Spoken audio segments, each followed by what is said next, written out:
Electrostatics के कुछ questions previous year के या कुछ इंपॉर्टेंट क्वेश्चंस जो आपको ज़्यादातर बुक्स में मिल जाएंगे। मेरे पास एक प्रीवियस ईयर की बुक है, कोई भी बुक चलेगी, कोई दिक्कत नहीं, ऑल बुक्स आर गुड। हम लोग हर तरह के क्वेश्चन करेंगे। पिछले क्लास में हम लोगों ने MCQ देखे थे ज़्यादातर, ठीक है। क्वेश्चंस पूछना अलाउड है क्लास के बीच में, कोई दिक्कत नहीं, रिकॉर्ड आप लोग के लिए करते हैं। पहला क्वेश्चन मैंने निकाला है, ये 2023 यानी इस साल का क्वेश्चन है। क्वेश्चन है assertion reason type, 3-4 assertion reason types आते हैं, है ना। असर्शन रीजन में कुछ चीज़ों का बहुत ध्यान रखना है। ठीक से पढ़ लो, आधा काम हमारा वहीं हो जाएगा। अब ये स्पेसिफिकली क्वेश्चन क्यों निकाला, क्योंकि ज़्यादातर बच्चे 11th के टॉपिक्स भूल जाते हैं कि हमको क्या करना होता है, राइट। रिकॉर्डिंग हो रही। असर्शन दिया हुआ है, work done in moving a charge around a closed path in electric field is always zero. Question को बहुत अच्छे से पढ़ना है, आपके पास सफिशिएंट टाइम होगा। धीमा नहीं करना है अपनी ओर से काम, पर कोशिश ये करनी है कि आराम से काम हो, समय बचेगा आपके पास, राइट। जब से MCQ बढ़ गए हैं तब से आप ही लोगों का फ़ायदा हुआ है। फिर से एक बार असर्शन पढ़ता हूँ। असर्शन सुनना, work done in moving a charge around a closed path, यानी एक चार्ज हमने लिया, लेट अस से ये एक चार्ज है, इसको हम किसी भी एक क्लोज्ड पाथ में, यानी जहाँ से स्टार्ट किया वहीं पे वापस लेके आए, ठीक है। एक इलेक्ट्रिक फील्ड में इज ऑलवेज ज़ीरो, राइट। अब अगर आपने 11th पढ़ रखा होगा तो आप जानते हो कि इसका आंसर क्या है। रीजन दिया हुआ है, electrostatic force is a conservative force. देखो हमको पता है electrostatic force is a conservative force, ये हमको पता है, ठीक है, ये आपको याद रखना है। और कंजर्वेटिव फोर्स का डेफिनेशन ही यही होता है कि एक ऐसी फोर्स जिसकी फील्ड बनती है ना, कंजर्वेटिव फील्ड बनती है जिसकी, एक ऐसी फील्ड जिसमें वर्क डन वापस आने में ज़ीरो हो जाता है। एक एग्जाम्पल तुम्हें देता हूँ, 11th का हमारा कॉन्सेप्ट है, राइट। देखो एक ऑब्जेक्ट को हमने रखा पॉइंट A पे और इसको लेके गए पॉइंट B तक, ऐसे। जब ऑब्जेक्ट इस तरफ को जा रहा था, एक्सटर्नल फोर्स कहीं भी हो सकता है, इस पे फ्रिक्शन उल्टा लग रहा था, यहाँ अपोज कर रहा है रिलेटिव मोशन को। अगर आप इधर जा रहे हो तो ऑब्जेक्ट पे फ्रिक्शन इस तरफ लगेगा, ठीक है। वर्क डन जो होगा वो होगा फ्रिक्शन का, फ्रिक्शनल फोर्स मान लो F लग रहा है, frictional force multiplied by distance S, और फ्रिक्शन इधर लगा, डिस्टेंस डिस्प्लेसमेंट होता है, डिस्प्लेसमेंट था S, A से B जाने का, ये हमने मान रखा है, ठीक है। तो नेगेटिव वर्क होगा, वर्क डन A से B जाने का, ये समझ में आया पक्का। A से B जाने का नेगेटिव F इंटू S, ये वर्क होगा। नेगेटिव क्यों? क्योंकि फ्रिक्शन इधर लगा, डिस्प्लेसमेंट इधर हुआ, एंगल कितना बना 180 डिग्रीज, उल्टा 180 डिग्री का एंगल। अब अगर हम B से A लेके आते तो डिस्प्लेसमेंट तो अब भी S होता, अब फ्रिक्शन उल्टे तरफ लगता। भाई जब हम इस तरफ को एक ऑब्जेक्ट को लेके जा रहे हैं तो फ्रिक्शन इस तरफ को लगता। फोन इसके बाद साइलेंट कर लेना, है ना। अभी एंगल कितना बन रहा है, ध्यान से देखो, इधर को फोर्स, इधर को डिस्प्लेसमेंट, कितना एंगल बना 180, यहां पे भी 180 बना। तो क्या हम कहेंगे कि minus F into S work done होगा B से लेकर के A तक का। टोटल वर्क डन A से B और B से A लेके आओ, इसको कहते हैं राउंड ट्रिप। राउंड का मतलब यहां सर्कल नहीं है, राउंड वो होता है राउंड वापस आने वाला, ठीक है। तो यहां पे वर्क डन कितना होगा, ऐड करो, जीरो होगा कि नहीं, जीरो नहीं होगा। ध्यान से देखो, ये भी माइनस, ये भी माइनस, -1 इनको ऐड करो कितना होगा -2। वैसे ही -FS और -FS को ऐड करो कितना आएगा -2FS। तो work done in round trip, ROUND round trip, यहाँ पे नॉन जीरो है, तो ऐसे फोर्स को हम कहते हैं नॉन कंजर्वेटिव फोर्स। ये हमारी डेफिनेशन होती है, 11th में हमने पढ़ा नहीं था ना, भी आंसर आ गया होता। ये हमारी डेफिनेशन होती है by default, this is my definition, ठीक। तो work done in round trip अगर जीरो होता है तो फोर्स या फील्ड को हमने क्या नाम दिया है, कंजर्वेटिव। और अगर वापस लाने में ज़ीरो ना हो तो हमने क्या नाम दिया है, नॉन कंजर्वेटिव। अब कुछ चीज़ें, सब कुछ नहीं याद रखना है 12th में, कुछ चीज़ें याद रखनी है, जैसे इलेक्ट्रोस्टैटिक फील्ड जो बनती है ये कंजर्वेटिव होती है। तो अब सबसे पहले तो रीजन के बारे में बात करते हैं। रीजन कह रहा है electrostatic force is conservative force, बात बिल्कुल सही है, होती है, और इसी वजह से इसका वर्क डन जो है वो क्या होता है, राउंड ट्रिप में जीरो होता है। असर्शन कह रहा है work done in moving a charge around a close path, यानी round trip in an electric field is always zero. तो क्या असर्शन सही है? हाँ। क्या रीजन सही है? हाँ। क्या असर्शन को रीजन एक्सप्लेन कर रहा है? हाँ। तो आंसर होगा assertion is true, reason is true and assertion is reason is the correct explanation of assertion. याद रखना, बहुत आसान, ठीक है। क्या कठिन क्वेश्चन है, और लोग कह रहे थे इस बार का पेपर बड़ा कठिन आया है, हमसे ऐसा लोगों ने कहा। To be very frank, paper ही मैंने नहीं देखा अभी तक, ज़्यादा से रैंडम क्वेश्चंस देखे हुए, ठीक है। पेपर हो जाता मैं देखता ही नहीं, मुझे पता है पेपर आसान ही आता है। ज़्यादा से ज़्यादा क्या करेंगे, न्यूमेरिकल बढ़ा देंगे, न्यूमेरिकल देख के लोग हैंड्स अप कर देते हैं। तो ये क्या बहुत कठिन क्वेश्चन था, आसान है अगर बेसिक्स क्लियर है। अब यहाँ कठिनाई क्या आती है कि हम भूल गए 11th में हमने पढ़ा था कि कंजर्वेटिव फोर्स क्या होते हैं, तो हमने भले ये रट लिया हो, याद रखना, हमने रट लिया हो कि electrostatic force is a conservative force या कंजर्वेटिव फील्ड, पर क्या उसका एक्सप्लेनेशन भी रट लोगे, और रट ही लोगे तो पूरी क्या किताब रट लोगे? तो सिर्फ क्वेश्चन की किताब है, इतनी इतनी मोटी किताब है, सब रट लोगे क्या? समझते चलेंगे। तो अब ये दोबारा कभी गलत नहीं होना चाहिए। Electrostatic force is a conservative force, gravitational force is also conservative force. अभी आगे कॉम्पिटिटिव एग्जाम में बैठोगे सब लोग, है ना कोई तो दोगे, उसमें भी आएगा, उसमें ग्रेविटेशनल फोर्स आ जाएगा। तो ग्रेविटेशन में ऐसे वर्क नेगेटिव होता है, ऊपर अगर हम लेके जा रहे हैं और वही अगर नीचे ले आए तो पॉजिटिव होता है, नेगेटिव प्लस पॉजिटिव जीरो आ जाता है, यानी ग्रेविटेशनल फोर्स भी कैसी फोर्स होती है, कंजर्वेटिव फोर्स होती है। ऐसे और एग्जांपल हम लोग आगे करेंगे। इस क्वेश्चन में किसी को कोई डाउट? एकदम क्लियर, पक्का, बढ़िया क्वेश्चन था। एक चीज़ समझ में आई, इलेक्ट्रिक फील्ड कैसी होती है, कंजर्वेटिव, और कंजर्वेटिव है यानी अगर घूम फिर करके, पाथ से मतलब नहीं, ज़रूरी नहीं ऐसे तुम सीधा सीधा पाथ लेके जाओ, हो सकता हम ऐसे ऐसे ऐसे ऐसे जाते समय सर्कुलर गए, आते समय सीधे आ गए, कोई दिक्कत नहीं। अगर जहां से स्टार्ट किया वहीं आके हम रुक गए तो वर्क डन हमेशा जीरो होगा, ठीक है। नेक्स्ट क्वेश्चन जो मैंने ढूंढ रखा है उसकी बात करते हैं। ये क्वेश्चन बहुत सारी बुक्स में मैंने देखा है और मैंने अक्सर मैं ऐसे क्वेश्चन करवा देता हूँ। क्वेश्चन है, draw the pattern of magnetic field lines when a point charge plus Q is kept near an uncharged conducting plate। बहुत बढ़िया क्वेश्चन है, इसमें हमारे 4-5 टॉपिक्स क्लियर हो जाएंगे। फिर से मैं क्वेश्चन पढ़ रहा हूँ, एक बार में किसी को नहीं समझ में आता, हमें ही नहीं आता है, तुम्हें कहाँ से आएगा, ठीक, नहीं आता है, मान के चलो एक बार में नहीं आया। फिर से पढ़ते हैं, ड्रॉ द पैटर्न, हमको ये मिल गया, करना क्या है। कई सवाल आते हैं मन में, पहला आएगा इस क्वेश्चन में करना क्या है, और ये सिर्फ 12th के लिए नहीं है, ये IIT के लिए भी चलेगा, नीट के लिए भी चलेगा, छोटे क्लास में भी चलेगा, 8th 9th में। ज़्यादातर लोग रट करके चले जाते हैं, पता ही नहीं है करना क्या, पर क्योंकि एक क्वेश्चन याद है, आंसर याद है, दोनों को मैच करा के लिख देते हैं, राइट। अब सुनना, draw the pattern of electric field lines, यानी हमको क्या बनाना है, इलेक्ट्रिक फील्ड लाइंस। और ये ज़रा लाइंस क्या होती हैं, इस पे आते हैं। इलेक्ट्रिक फील्ड लाइंस क्या होती हैं, पहले तो ये हमें पता होना चाहिए ना, मैं बताता हूं तुमको क्या होती हैं, पहले इसको साफ कर लेते हैं।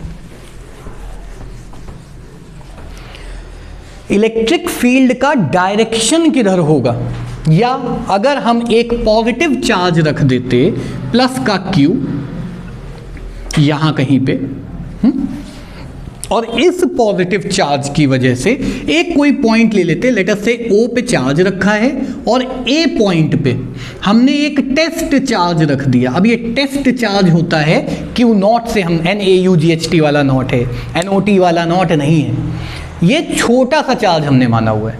छोटे से चार्ज का मतलब क्या हुआ, ऐसा चार्ज जिसको लाने पे इस पे कोई इफेक्ट ना पड़े, ठीक है, ये समझ में आया, पक्का। जैसे हमने एक एम मीटर खरीदा और एम मीटर से हमको करंट मेजर करना है, जब हमने एम मीटर लगाया तो एम मीटर ही करंट ज़्यादा लेने लग गया, तो गड़बड़ आएगा ना रीडिंग। तो ऐसा एम मीटर लेते हैं जिसका रेजिस्टेंस बहुत कम होता है, सिलेबस में है, याद रखना। तो हम एक टेस्ट चार्ज को लेके आते हैं प्लस का Q नॉट, है ना, और इस चार्ज पे लगने वाला जो फोर्स है, दोनों पॉजिटिव हैं तो इस पे इस तरफ को फोर्स लगेगा F।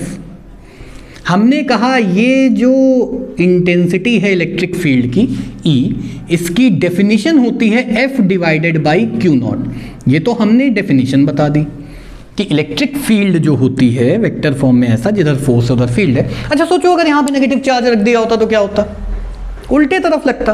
तो हमने डेफिनेशन ये बनाई, बहुत ध्यान से सुनना क्योंकि इस पे क्वेश्चन आएगा, हर बार आता है। बोर्ड में नहीं आया तो कॉम्पिटिटिव में आएगा, कॉम्पिटिटिव में नहीं आया तो बीटेक करने का तो वहाँ आएगा। अब नीट का मुझे सिलेबस नहीं पता, फिजिक्स पढ़ाते हैं कि नहीं, पर कहीं ना कहीं कुछ ना कुछ आएगा, राइट।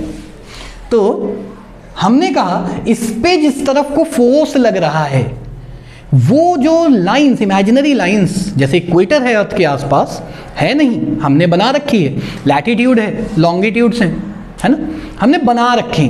बिल्कुल वैसे ही यहाँ पे जो लाइंस दिखाता है, जो फोर्स दिखाती हैं लाइंस, वो कहलाती हैं इलेक्ट्रिक फील्ड लाइंस या इलेक्ट्रिक लाइंस ऑफ फोर्स।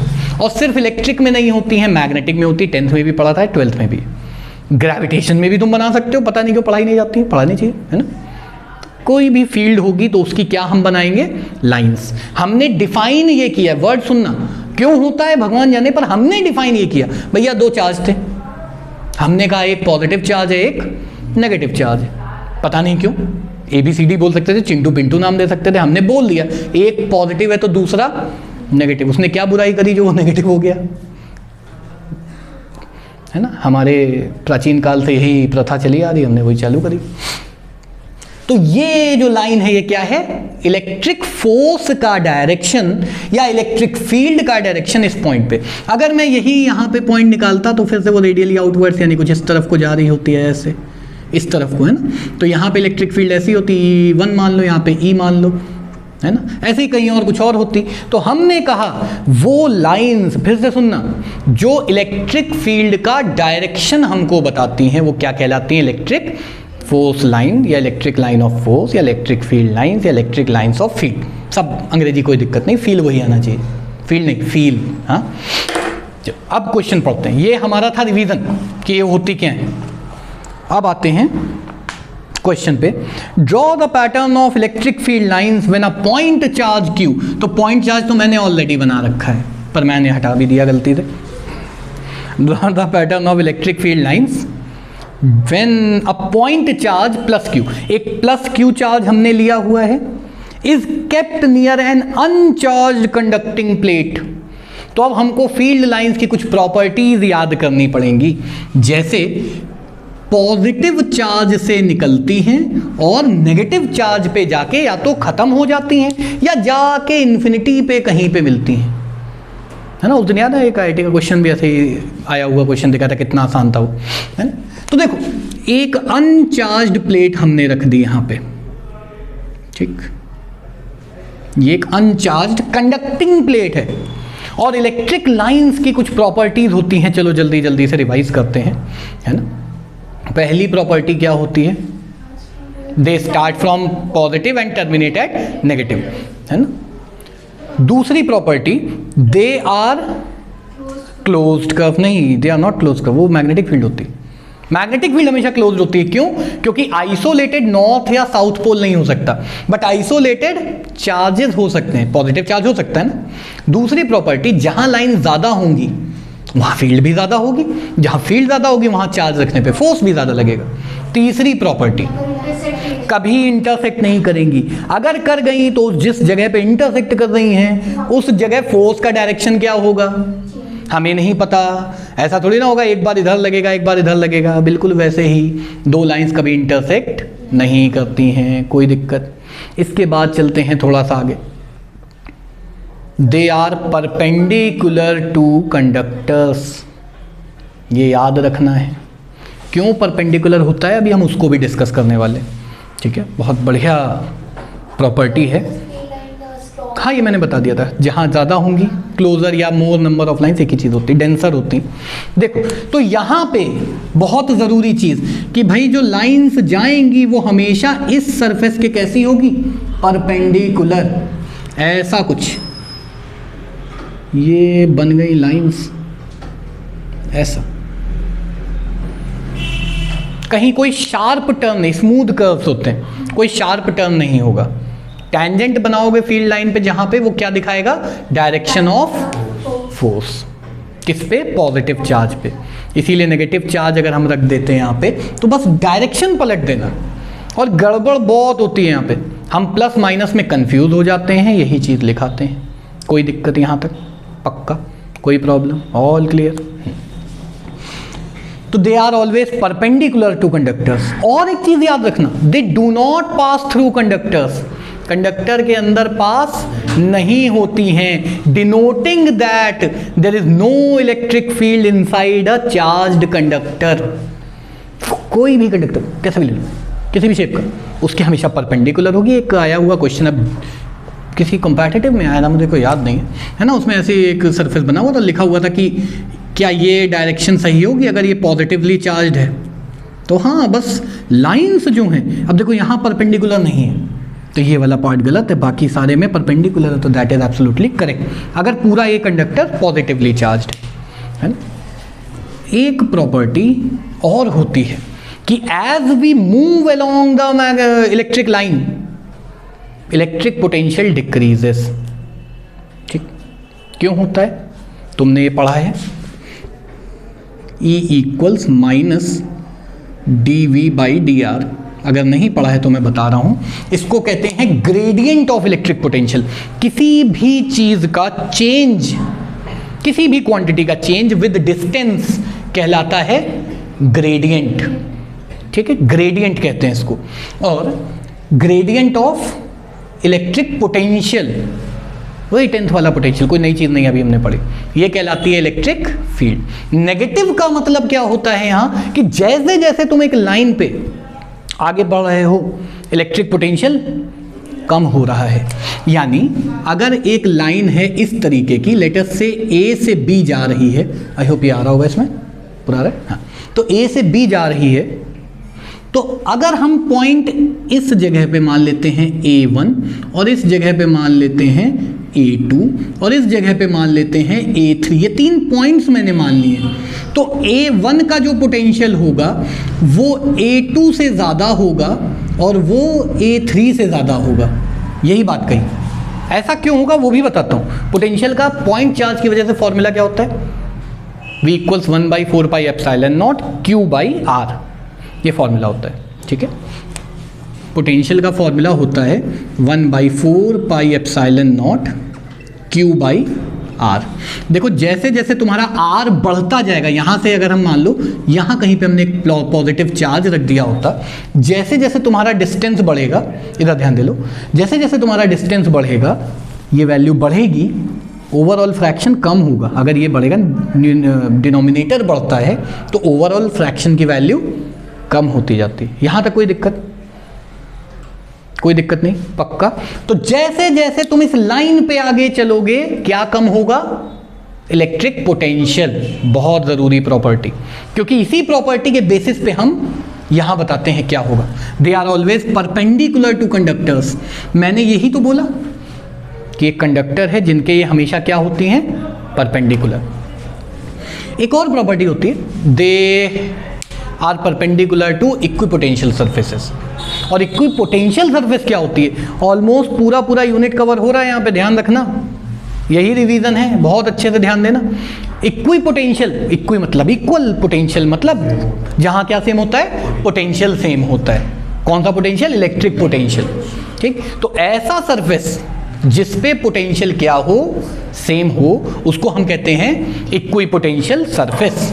तो मान लो एक इक्विपोटेंशियल सरफेस है, ये पॉइंट है, ये है A B, which is an equipotential surface. और जो लाइन्स हैं वो मान लो, हम मान लेते हैं थोड़ी देर के लिए कि लाइन इसके अक्रॉस ऐसे जा रही है, ऐसे मान लो थोड़ी देर के लिए, कॉन्ट्रडिक्शन यूज करेंगे। आज नेशनल मैथमेटिक्स डे है, जानते हो बात? आज के दिन मैथ पैदा हुआ था? नहीं, आज के दिन रामानुजन पैदा हुए थे, राइट? हाँ, तो क्या हुआ? 10 तक तो मैथ पढ़ी, बायो वाले हो तो क्या हुआ? मैथ जीवन भर काम आएगी। नहीं लग रहा हो तो देखो ना मैथ, DVDR लिखा हुआ है, दिस इज मैथमेटिक्स। खैर, अगर एक इलेक्ट्रिक लाइन एक सरफेस के ऐसे पैरेलल कोइंसाइड कर जाती, ठीक है, तो भाई मान लो मेरा ये वाला शोल्डर, राइट शोल्डर और लेफ्ट शोल्डर, ये दोनों इक्विपोटेंशियल, ये मैं पूरा इक्विपोटेंशियल सरफेस हूँ मान लो, और लाइन जो है वो ऐसे पास कर रही है, ठीक है, यानी राइट शोल्डर से लेफ्ट शोल्डर की तरफ जा रही है। अभी मैंने क्या बोला कि इक्विपोटेंशियल सरफेस पे क्या सेम होगा, पोटेंशियल, यानी V ऑफ, इसको V1 मान लेते हैं, इसको V2 मान लेते हैं, V1 और V2 क्या होंगे, बराबर होंगे, क्योंकि ये यार दीज आर इक्विपोटेंशियल सरफेस, तो VA और VB मान लो ये बराबर होंगे इक्विपोटेंशियल सरफेस। हाँ, ये तो हमने बोला बाय डेफिनेशन। लेकिन अभी मैंने बताया जैसे जैसे हम एक पॉइंट पे आगे बढ़ते हैं, जैसे जैसे किस पॉइंट पे, किस लाइन पे, इलेक्ट्रिक लाइन पे, तो इलेक्ट्रिक पोटेंशियल क्या होता है, डिक्रीज होता है। अब सोचो इलेक्ट्रिक लाइन भी ऐसे ही जा रही है, ए से बी जा रही है, तो इस डेफिनेशन के हिसाब से VA जो है ये बड़ा होगा VB से, ठीक है, as E is equals to minus DVDR। ये समझ में आया? अब एक तरफ मैं कह रहा हूं, मान लो कोई एग्जांपल ले लो, है ना, मान लो एक पर्सन है X, ठीक, मिस्टर X, एक शायद उस पर मूवी भी आई थी इमरान हाशमी की। तो मान लो मैं X की एज का हूं, लेकिन मैं X से 5 साल बाद पैदा हुआ। नॉर्मल कंडीशंस में आई डोंट थिंक ये बात सही हो सकती है। कैसा हो सकता है? नॉर्मल कंडीशन में नहीं, वो रिलेटिविटी और सब घुसड़ तो अलग बात है। जनरली ये सही नहीं हो सकता। बिल्कुल वैसे या तो VA VB क्या होंगे, या फिर VA VB से बड़ा होगा या छोटा होगा, या तो बराबर होंगे या तो बराबर नहीं होंगे। एक डेफिनेशन कह रही है होंगे, एक डेफिनेशन कह रही नहीं होंगे। अब भैया जो हो नहीं सकता वो होगा भी नहीं, फिजिक्स कहती है ना। तो हमने क्या बोला कि किसी भी, अगर मान लो ऐसे एक सरफेस होता, ऐसा, ठीक, ये पूरा इक्विपोटेंशियल सरफेस है, पूरा फुल, और हम कहते कि चलो, तुमने कहा ना, मान लो तुम कह रहे हो, सर आप ही ने तो कहा कि परपेंडिकुलर है ना, मतलब पैरेलल नहीं हो सकती, चलिए मान लीजिए ऐसे जा रही है, अब क्या, अब क्या, फिर वही पॉइंट 2 ले लेते हम, फिर 2 पॉइंट ले लेते, क्या होता, इसका पोटेंशियल, इसका potential, because AB is an equipotential surface, potential क्या होना चाहिए था, लेकिन इलेक्ट्रिक लाइन जा रही है तो इन दोनों पॉइंट का पोटेंशियल क्या होगा, अलग अलग, इधर का ज़्यादा इधर का कम, है ना। फिर वही बात, मेथड ऑफ कॉन्ट्रडिक्शन आ गया, यानी कि ऐसा हो नहीं सकता, and electric line must be perpendicular to an equipotential surface, यानी सिर्फ यही कंडीशन पॉसिबल है जहां 90 डिग्री का एंगल बने, अदरवाइज ये पॉसिबल नहीं है। बहुत पेड क्वेश्चन है बोर्ड एग्जामिनेशंस का, बहुत पेड, अक्सर पूछ लिया जाता है ना, कि draw electric lines near an equipotential surface, तो हमेशा उसके कैसी जाएंगी, परपेंडिकुलर, ठीक है, कोई दिक्कत। एक और चीज़ बताता हूँ, एक स्फेरिकल शेल मान लो, या कोई भी एक कंडक्टिंग वर्ड ज़रूरी है यहाँ पे, कंडक्टिंग मतलब मेटल। अच्छा, कंडक्टर्स होते क्या हैं, ये भी एक बहुत बढ़िया कॉन्सेप्ट है हमारा जो आज क्लियर होगा। मेटल्स क्या होते हैं, कंडक्टर्स, और कंडक्टर को हम कैसे डिफाइन करते हैं, छोटे बच्चों वाली डेफिनेशन नहीं, क्यों जो कंडक्टिंग करते हैं तो इतनी आसान नहीं है ना। वो मटीरियल्स जिनमें बहुत सारे फ्री इलेक्ट्रॉन्स हों, बहुत सारे, इंसुलेटर में भी हो सकते हैं पर उतने नहीं होते हैं, तो एक ऐसा मटेरियल जिसमें बहुत सारे क्या हों, फ्री इलेक्ट्रॉन्स, बहुत सारे, तो ज़रा सी भी फील्ड लगेगी, ज़रा सा भी पोटेंशियल डिफरेंस होगा तो इलेक्ट्रॉन्स चल देंगे। तो अभी मैंने बोला, मान लो हमने एक स्फीयर मान लेते हैं, स्फीयर बहुत आसानी से हमको दिख जाता है, हमने यहाँ कहीं पे कुछ चार्ज, ये कंडक्टिंग स्फीयर है पूरा, है ना, स्फेरिकल शेल मान लो थोड़ी देर के लिए, इस पे हमने प्लस का Q चार्ज रखा, एक जगह लाके रख दिया, तो जनरली यहाँ का पोटेंशियल बढ़ गया, यहाँ का कम है, तो क्या पॉजिटिव चार्ज इधर से इधर भागेगा, पॉजिटिव ऐसे तो चलता है, जहाँ हायर पोटेंशियल होता है वहाँ से लोअर पोटेंशियल जाता है, सारे पॉजिटिव चार्जेस। तो ये कुछ इस तरह से डिवाइड करेगा खुद को कि हर जगह पोटेंशियल क्या हो जाए, क्योंकि नहीं हुआ तो चलता रहेगा तब तक जब तक क्या ना सेम हो जाए, पोटेंशियल। तो कोई भी चार्ज्ड कंडक्टिंग शेल या कंडक्टिंग बॉडी हमेशा क्या हो जाएगी, इक्विपोटेंशियल सरफेस। ये समझ में आया? पक्का? दैट इज वाई कंडक्टर ये परपेंडिकुलर होते हैं, क्योंकि कंडक्टर में कुछ भी अगर हुआ तो फिर वो पोटेंशियल डिफरेंस अलग हो जाएगा अगर परपेंडिकुलर नहीं हुआ तो। एकदम क्लियर है? पक्का? तो इसका आंसर इस क्वेश्चन का ये बनेगा, ऐसा डायग्राम। 1 नंबर का क्वेश्चन था, मोस्ट प्रोबेबली 1 नंबर का ही होगा। कोई डाउट तो नहीं इसमें? देख लेते हैं। हाँ, 1 ही नंबर का क्वेश्चन है। ठीक, एक और क्वेश्चन है, निकाला है अच्छा सा। क्वेश्चन कह रहा है what does Q1 plus Q2 equal to 0 signify. बहुत सिंपल क्वेश्चन, बहुत जगहों पे देखा है मैंने। क्या हो गया, कोई डाउट है क्या? अच्छा, तो एक क्वेश्चन कह रहा है ना, एग्जाम्पल 3 है हमारा, Q1 प्लस Q2 जो है ये 0 है। इससे हमको क्या चीज़ पता चलती है? बेटा तो देख लो पहले, फिर है ना, कोई एक नेगेटिव में है। बिल्कुल सही बात है, अब ध्यान से सुनना। Q2 दोनों साइड सब्ट्रैक्ट कर दें, हम लोग इधर भेज देते हैं जिसको हम बोलते हैं, ठीक है। तो ये क्या हो जाएगा, Q1 बराबर नेगेटिव Q2। कोई दिक्कत? इसका मतलब द चार्जेस आर इक्वल, क्योंकि इक्वल लगा हुआ है, एंड ऑपोजिट। एक इलेक्ट्रॉन एक पॉजिट्रॉन हो सकता है, एक इलेक्ट्रॉन प्रोटॉन हो सकता है, पर जितना Q1 है Q2 भी मैग्नीट्यूड में उतना ही है, बट ऑपोजिट नेचर का है। अगर एक पॉजिटिव है तो दूसरा बाय डिफॉल्ट नेगेटिव हो जाएगा। ठीक है, आसान क्वेश्चन था, बहुत ज़्यादा इस पर समय बर्बाद नहीं करेंगे। नेक्स्ट क्वेश्चन जो मैंने निकाला है आज पढ़ाने के लिए, बहुत अच्छा क्वेश्चन है, सिंपल सा एकदम। क्वेश्चन कह रहा है consider a uniform electric field. ठीक है, और यूनिफॉर्म इलेक्ट्रिक फील्ड हमको दे रखी है, उसकी वैल्यू। तो 4th एग्जाम्पल करते हैं। क्वेश्चन फिर से एक बार पहले पूरा पढ़ लेते हैं। क्वेश्चन कह रहा है consider a uniform electric field E की वैल्यू है 3 × 10⁻³ यानी 3000। आई कैप का मतलब किस डायरेक्शन में है? X axis. पॉजिटिव एक्स की negative X? Positive X. Plus I cap है तो positive X, minus I cap है तो नेगेटिव एक्स, राइट। हम पहले वैल्यू लिखते चल रहे हैं, है ना। एग्जाम्पल नंबर 4 है हमारा ये आज का, और ये कह रहा है कंसिडर करते हैं कि uniform electric field. Uniform electric field की लाइंस कैसी बनती हैं? स्ट्रेट नहीं, पैरेलल और इक्विडिस्टेंट। क्योंकि लाइंस मैंने बताया जहां पास होती है वहां फील्ड ज़्यादा, जहां दूर होती है वहां फील्ड कम। और अगर ना पास आ रही है ना दूर जा रही हैं तो यूनिफॉर्म। हाँ, क्वेश्चन कह रहा है कि एक यूनिफॉर्म इलेक्ट्रिक फील्ड जिसको हम ई वेक्टर से दिखा देते हैं, ठीक है, आ रहा है ना पूरा? हाँ, बदला ऊपर लिख गए, बाद में देखा। तो ये कह रहा है, ई मतलब इलेक्ट्रिक फील्ड कह रहा है ना, कि 3 × 10⁻³ आई कैप न्यूटन पर कूलम, ऐसा यूनिट होती है, न्यूटन पर कूलम। इतनी इलेक्ट्रिक फील्ड है। आगे कह रहा है फ्लक्स निकालना है इसका। Calculate the flux of this field. Calculate the flux. और फ्लक्स क्या होता है? हम लोग जनरली डिफाइन करते हैं number of lines passing through a surface in an electric field. थोड़ा थोड़ा याद है, दैट्स अ गुड थिंग, है ना। और इसका एक्चुअल फॉर्मूला जो होता है, हमको निकालना है फ्लक्स, फाई ई। और फाई का फॉर्मूला क्या होता है? Integral E dot D A ना डॉट लगाया ना, डॉट प्रोडक्ट को वेक्टर फॉर्म में लिखना होगी, और इसी को हम लिख सकते हैं integration E D A cos theta. Theta क्या होता है? एंगल बिटवीन ई एंड ए। ए क्या होता है? Area vector.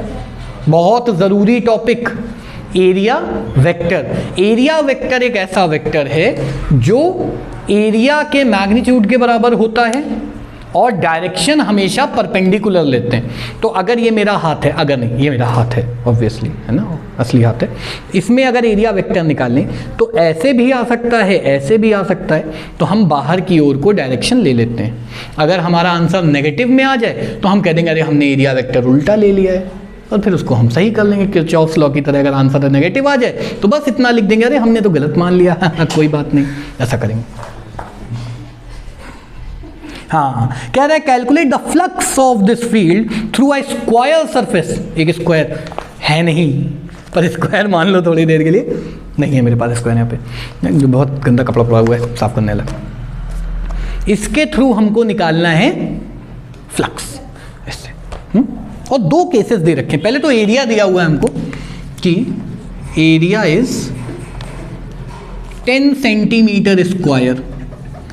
तो सबसे पहला काम मैं क्या करूंगा, सेंटीमीटर स्क्वायर को करेंगे मीटर स्क्वायर। सेंटीमीटर में होता है 10 की पावर -2 मीटर्स, छोटे छोटे बच्चों को आता है। सेंटीमीटर का स्क्वायर करा तो 10 की पावर -2 का भी स्क्वायर हो जाएगा। 10 की पावर -2 का स्क्वायर कितना होगा, 10 की पावर -4, छोटे छोटे बच्चे जानते हैं। तो हम इसको लिख सकते हैं 10 × 10 की पावर -4 मीटर स्क्वायर। पहले ही हमने ऐसा यूनिट बना लिया। अब तुम चाहो तो इसको ऐसे भी लिख लो कि area is given to us as 10 की पावर -3 मीटर स्क्वायर। तो एक हमको E दिया है, एक हमको A दिया है। अब एंगल अभी तक मैंने पढ़ के नहीं सुना है, यानी एंगल अभी होगा कहीं ना कहीं। और अगर ये तीनों चीज़ें मिल जाए तो इंटीग्रेशन हटा करके मैं इसको ऐसा भी लिख सकता हूँ E × A × cos थीटा। सिंपल है ना। पहला कह रहा है it's plane is parallel to the YZ plane. अरे बाप रे, बड़ा कठिन क्वेश्चन। अगर हम मान लेते हैं, अगर हम कह दें कि इधर को x एक्सिस है ना, इधर को y एक्सिस है, ऐसे मान लो, ऐसे तुमको आसानी रहेगी है ना, मुझको आसानी रहेगी बताने में। अगर मैं कह दूं ये ब्लू वाला जो मार्कर है this is x axis, this is y axis, तो x से y जाते हैं, x से y जाते हैं तो positive direction of z axis मिलता है। This black marker will be z axis. किसी भी एंगल से देखो, मैथ में 3D में प्लेन वगैरह भी हैं शायद, है ना, उसमें ये सब पढ़ते हो, वही फील ले रहे हैं हम लोग। बायो वाले भी फिर रोने लग जाएंगे, हम तो बायो वाले हैं। इधर को x है, इधर को y है, x से y जाने में z एक्सिस है। अब तुम इसको ऐसे घुमा लो, ऐसे घुमा लो, कैसे भी घुमा लो, हमें कह रहा है कि YZ प्लेन में, YZ प्लेन में क्या है, फिर से एक बार पढ़ते हैं, एरिया जो है वो YZ प्लेन में है, राइट। तो मान लेते हैं ये डायरेक्शन है पॉजिटिव x एक्सिस, ठीक है। इस तरफ को इलेक्ट्रिक फील्ड है यूनिफॉर्म, और अगर ये x है ये वाला, तो YZ प्लेन यानी इस ओरिएंटेशन में अगर ये इलेक्ट्रिक फील्ड है तो इस ओरिएंटेशन में यानी YZ प्लेन में क्या है, एक एरिया है, इतना एरिया है, ठीक है। तो इस पूरे को मैं हटा देता हूं और इसकी जगह पे एक ऐसे एरिया ले लेता हूं। ये x एक्सिस है, ये y एक्सिस है, x नहीं, x ये है और y ये माना था ना, x y और z। तो YZ प्लेन में क्या है, एक एरिया। तुम अब इसका एरिया वेक्टर निकालो, तो ध्यान से देखो, एरिया वेक्टर इसके परपेंडिकुलर होता है और बाहर की ओर को आता है। तो इसका एरिया वेक्टर भी इसी तरफ को है और इलेक्ट्रिक फील्ड भी इसी तरफ को है। कितने डिग्री का एंगल बना, कितने डिग्री का एंगल बना इलेक्ट्रिक फील्ड और एरिया वेक्टर में? 0 डिग्री। क्यों? क्योंकि सरफेस के परपेंडिकुलर एरिया है, एरिया वेक्टर है, इसके परपेंडिकुलर क्या है, एरिया वेक्टर। और इसी तरफ इलेक्ट्रिक फील्ड है। मैं बनाने की कोशिश करता हूँ, वैसे मेरी ड्राइंग तुम्हें पता है काफ़ी अच्छी है। कुछ इस तरह का केस बनेगा, परपेंडिकुलर, ये इलेक्ट्रिक फील्ड है और एरिया वेक्टर भी इसी डायरेक्शन में। एंगल कितना दिख रहा है, 0 डिग्री। फॉर्मूले में वैल्यू डाल देते हैं, ई की वैल्यू हमको पता है, चलो रख देते हैं यहाँ पे, केस 1 है ये हमारा।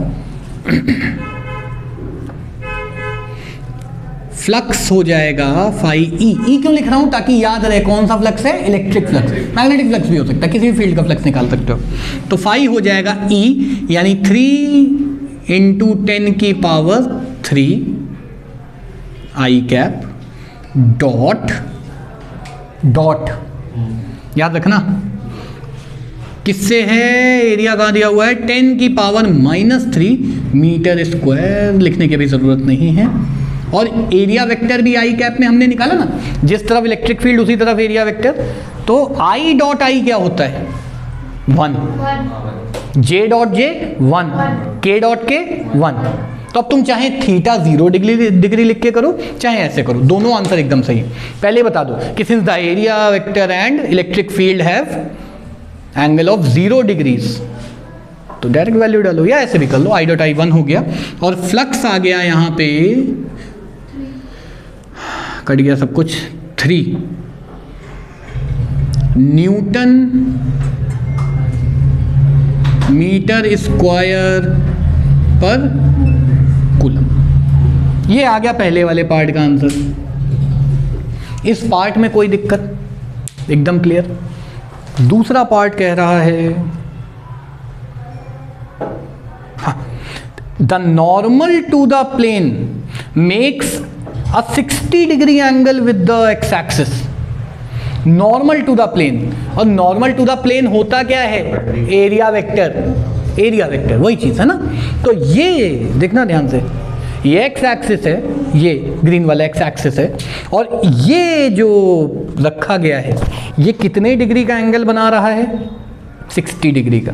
तो टेक्निकली हमको थीटा दे रखा है कितना? 60 डिग्री। इधर ध्यान दे लो। दूसरा केस कह रहा है कि कॉस थीटा कितना है? 60 डिग्री। हाँ, तो दूसरे केस में, दूसरा केस हो जाएगा फाई ई इक्वल्स ई ए कॉस 60 डिग्री। ई इंटू ए हम निकाल चुके हैं ऑलरेडी, कितना आ रहा था हमारा? 3। और कॉस 60 की वैल्यू छोटे छोटे बच्चों को पता है 1/2 होती है, तो फाई ई इस केस में हो जाएगा 1.5। 3/2 को 1.5 हम लिख सकते हैं ना, 1.5 होता है, 3 का था। ये हो गया न्यूटन मीटर स्क्वायर पर कूलम। ठीक, यूनिट्स बहुत याद मुझे है नहीं, आपको भी बहुत नहीं याद रखनी है, या तो आप निकाल लो हर बार जैसे हम करते हैं, every time you can find it out. Dimensional analysis वगैरह से बड़ी आसान होती है निकालना, या फिर रट लो। रटना मैं एडवाइस नहीं करूँगा, बोर्ड में तो अच्छे नंबर आ जाएंगे, जीवन भर फिर वही याद रखना पड़ेगा। ठीक है, तो इस क्वेश्चन में कोई दिक्कत? अभी कितना टाइम है अपने पास? 15 मिनट है। कितना टाइम? 5 मिनट, चलो कोई बात नहीं। हाँ, तो 1-2 क्वेश्चन और मैंने निकाले थे। एक एसेशन रीजन का और कर लेते हैं, ठीक है? एसेशन रीजन छोटा होता है बेटा, इधर देख लो, फोन बाद में चलाएंगे हम लोग। इधर ध्यान दे लो। अरे लिख रहे हो? गुड गुड, माय बैड, सब आ जाएगा।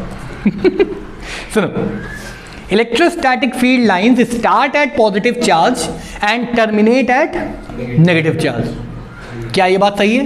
देखो अब हमको याद आ गया, रिवाइज किया, याद आ गया। हाँ, दूसरा मतलब रीजन कहता है, सेशन ये था। अब रीजन कह रहा है field lines are continuous curves without any breaks and they form closed loops.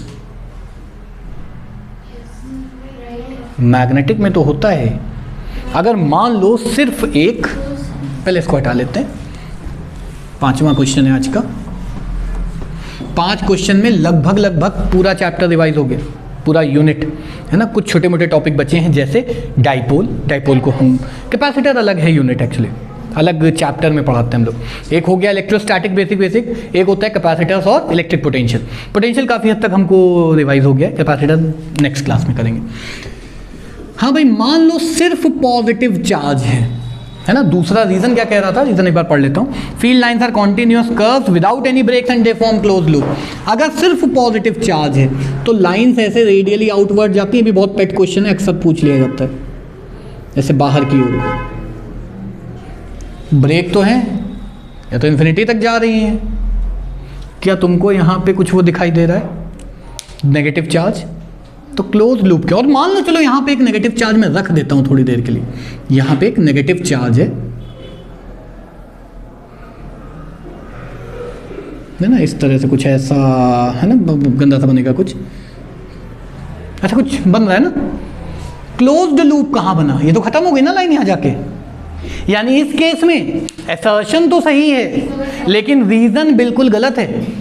एक ऐसी इलेक्ट्रिक फील्ड भी होती है जिसकी लाइंस हमेशा क्लोज्ड बनती हैं। एक ऐसी इलेक्ट्रिक फील्ड है, और वो होता है जो हम लोगों ने वो न्यूमन्स लॉ, लेंज लॉ पढ़ा है।